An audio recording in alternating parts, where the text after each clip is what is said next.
So ayan guys, nagisa-gisa naman ako na ayan, sitaw saka marinated na chicken at nilagyan ko siya ng fresh bay leaf. Ayan, habang may niluluto ako, may i-content ako, o diba? Charan! So ayan guys, luto na po yung aking ginisang sitaw with marinated chicken. Ayan. Ang sauce ko lang po is light soy sauce, oyster sauce, at kunting wine. Cooking wine. Ganun po yung mga Chinese. Gusto nila lagi may wine, lalo na pag may karne, kasi ayaw nila na malasahan yung langsa. So yan lang po. At ito na naman guys, ang aking second dish. Fish cake po yan. Ayan. Prito-prito ko muna until golden brown.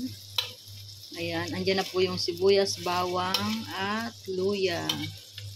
Ganyan lang po siya. Ayan.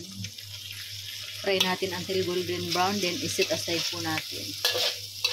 At igisa na naman natin yung ating Chinese cabbage. Ayan. Ito na po yung aking fish cake. Na-set aside ko na at nagisa ko na rin yung aking Chinese cabbage at choy sam. Nagsama ko na po siya kasi kunti na lang yung choy sam. Ayan. Ayan, lagyan na po natin yung ating sinit aside na fish cake. Ayan. Mix it well. Mikos-mikos. Ganyan lang po, napakasimple lang ng pagkain nila. Kung mamimemorize mo is napakadali na lang. Ayan, ganyan lang.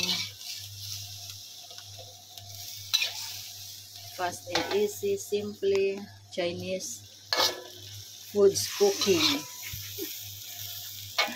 Ayan, share ko lang po. Ayan. Ayan, sarap na naman ang kainan ng mga lola. Ayan po, luto na siya. Huwag po natin lalagyan ng tubig kasi yung gulay, nagtutubig na siya. O, ayan o, may sarili na siyang tubig. Huwag na po natin lalagyan ng tubig pag ginano natin, ginisa. Para hindi siya mukhang sinigang. Ayan, ganyan lang po, kasimple.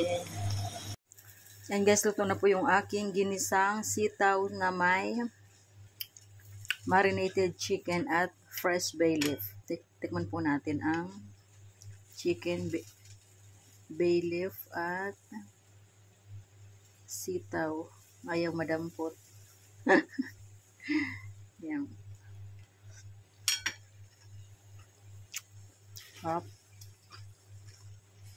Paparami na naman ang kain ng mga lola. Bago ko iserve, busog na ako. Charot. Ito na po yung aking pangalawang dish. Pan-fry na cabbage at may halong kunting, ano ba to?